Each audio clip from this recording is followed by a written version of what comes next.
The Boruto Chapter 19 sneak peek just dropped, and this time instead of a page from the chapter itself, we are just getting a cover page. Now at first, I thought this was pretty pointless information, but when you look at things like the title of the chapter, or who is actually on the cover page itself, it's pretty telling on what this chapter is going to be about. I'll put the sneak peek itself on the screen now, pause the video just because I don't want to have it on the screen for too long, because I don't want to risk Shueisha striking this video. But essentially we can obviously see that Moegi is the cover page of the next chapter, which is actually very interesting. The words surrounding Moegi are "in the sleep the shadow yearns." And the name of the chapter itself is Konohamaru-chan, clearly indicating to us what the main focus, or at least a focus of this chapter is going to be. If you watched the chapter 19 prediction video, you would have seen that I predicted that this chapter would go over at some point the conflict between Matsuri and Konohamaru, and I think this whole cover page kind of confirms that this is going to be the case. But what I suggested would probably go down is not necessarily a physical bout between Konohamaru and Matsuri, because Konohamaru will almost undoubtedly lose that battle,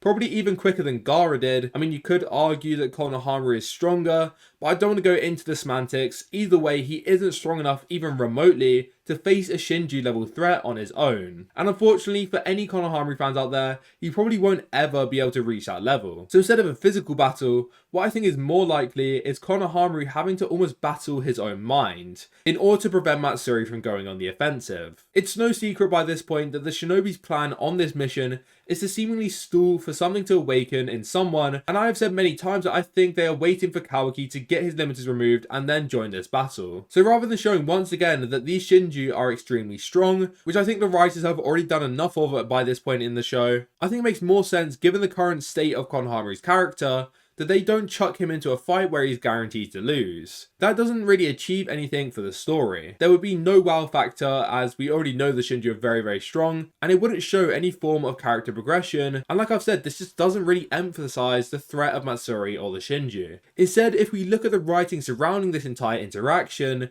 if we go back to when Konohamaru was talking to Shikamaru about the plan for this mission, Shikamaru made it a point to constantly reiterate to Konohamaru that he cannot under any circumstances treat these Shinju as if they were a human.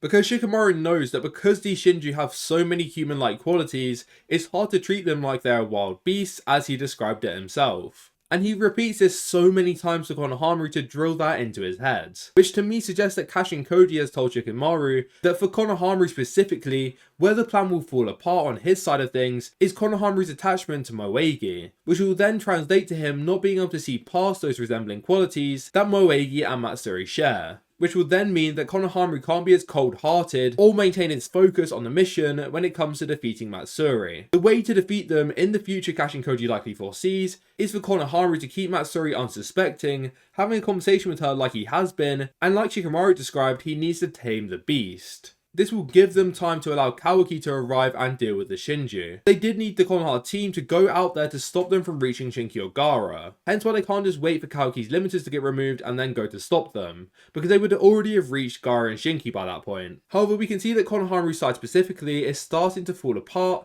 as he starts to lose concentration, or his task for the mission to ignore those human-like qualities and treat Matsuri like any other animal is not going according to plan. Because when Matsuri starts to call him by the same name that Moegi did, his feelings towards Moegi are starting to come through. And that's because someone who resembles her so closely is saying those words, which makes Konohamaru feel weird, and Matsuri picks up on that immediately. And this is where the battle lies for Konohamaru.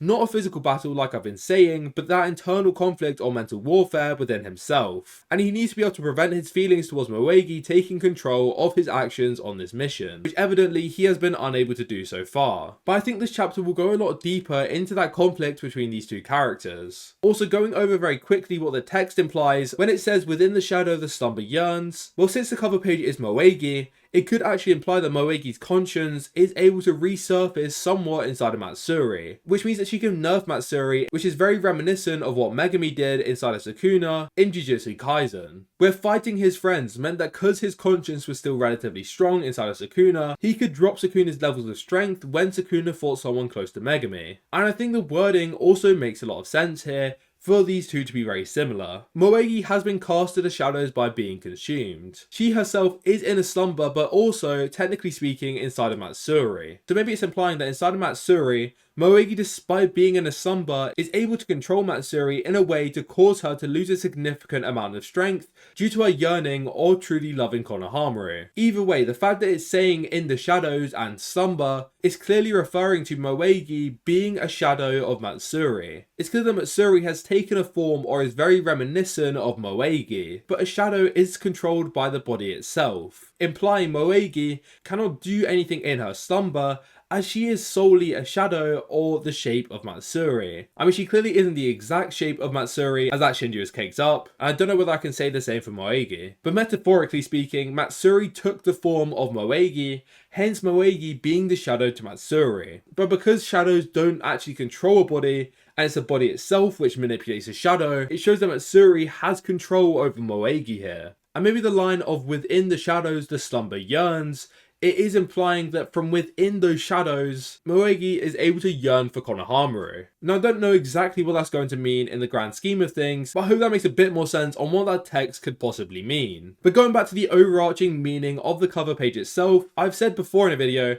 that I don't think that Matsuri now going on the offensive spells the end of their plan to tame the Shinju either. And I think that because in the same chapter, Ryu managed to uncover the true intentions of these shinobi, a lot of people assumed that the same had happened for Matsuri and Konohamaru, but I don't think it's supposed to be a complete parallel of the two sides of this mission, or at least it won't be in a combat form. Perhaps to show the different ways a shinobi can battle, a concept which seems to be long forgotten in Boruto. Being so, this mission will split up into two groups. One group may show the side of a shinobi battle which is physical combat, which is the side that we have grown accustomed to. Konohamaru will show the mental battle side of things, reflecting the ideology that a shinobi can be physically strong, but deception can be a shinobi's greatest asset. But going back to the original point, I think that just because Matsuri and Ryu both went on the offensive at the same time, it doesn't mean that both sides are going to end up having to battle. Yes, on Sarada's side of things, a battle is definitely going to ensue, but I think that Konohamaru this chapter, given the focus of the cover page and the title of the chapter being on him, it won't just be a case of these two entering a physical battle. I also think that although it's unclear on how much of the chapter will be of Konohamaru and Matsuri,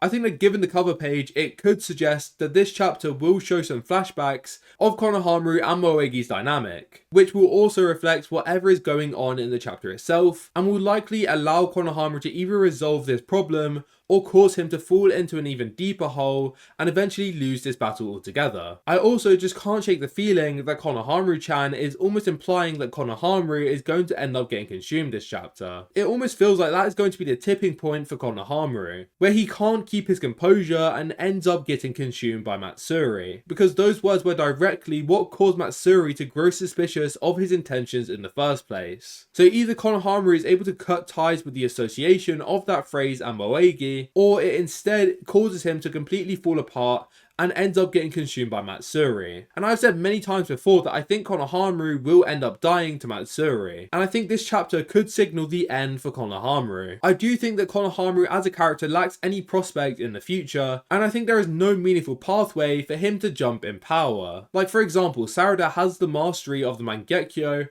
Boruto obviously has the Jougan, Kawaki has the Karma, and all of these important characters seem to have a way for them to become relevant in terms of power by the end of the story. But Konohamaru is still an important character, but he doesn't seem to have the same pathway as these guys. So instead, his death could be a lot more meaningful in the sense that it really intensifies that urgency for characters like Sarada and Mitsuki, who were already close to Konohamaru since he was their sensei, to really grow in terms of power. And this would hence call for a training arc, which I've also said I think is going to be the next arc of Two Blue Vortex, where everyone gets their new awakenings in this current arc, and they use the next training arc to become proficient in using all of these new abilities. And their lack of power costing Konohamaru's life would really intensify that motivation for Sarada and Mitsuki, and it could do the same for Boruto. But I think he probably already has enough motivation at the moment. Although losing his sensei may make him a little bit more reckless when it comes to trying to save people, because in his eyes, him sitting around and doing nothing is the reason that Konohamaru isn't alive anymore, and hence he won't just let people die to keep himself safe, which may inadvertently put him in a lot more risky situations. But finally, just going back over why I think this chapter will focus on the mental warfare of Konohamaru and Matsuri, it also could make sense with how the groups were divided to not have Konohamaru's role to be to fight Matsuri at any point. Shikamaru put all the heavy hitters into the Ryu side of the mission, which to me implies that as long as Konohamaru can stall Matsuri for long enough, someone like Kawaki will be the one to come to his assistance, rather than having Konohamaru himself do the stabbing in the back of Matsuri. Anyways, that is going to be a wrap for this video. If you did enjoy, then make sure to smash that like button, as it helps this video get pushed out to more and more people, and it also lets me know that you guys enjoy the content at the moment. Also, make sure to comment your thoughts on this sneak peek in the comments down below. Also, if you are enjoying the content at the moment and you want to see more like it, then make sure to subscribe, as that's the best way of supporting the channel. And it also lets YouTube know that you want to see more of my content in the future. And I'll make sure to be the first person to cover the spoilers when they actually come out for Boruto. So if you don't want to miss that as well, then make sure to turn on notifications, just so you're notified as soon as those videos drop. But with that all said, I hope you guys enjoyed, and I'll see you all in the next one. Goodbye.